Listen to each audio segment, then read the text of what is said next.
toutes ces études, en fait, donc bah là, à chaque fois, je vous ai mis les études un petit peu partout. Toutes ces études, elles indiquent une rétroaction positive des micro-environnements dégénératifs, donc qui va être médiée principalement par les cytokines pro-inflammatoires. Ça va modifier le remodelage du cytosquelette et la mécanotransduction qui va y être associée. Ok. Donc en gros, ce qu'il faut juste savoir, c'est que quand on va mettre de la contrainte dessus, bah, il va pas réagir pareil. Ok.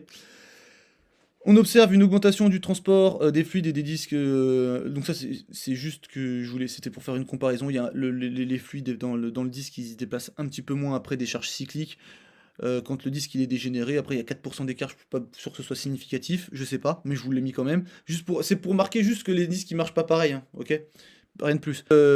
Du noyau qui ont perdu la capacité à former des contacts cellule-cellule, fonctionnels et stables peuvent également perdre leur capacité à produire des protéines matricielles spécifiques et des protéines qui vont être liées à la matrice et qui contribuent du coup à l'incapacité d'autoréparation de la matrice vieillissante. En fait, les cellules, elles interagissent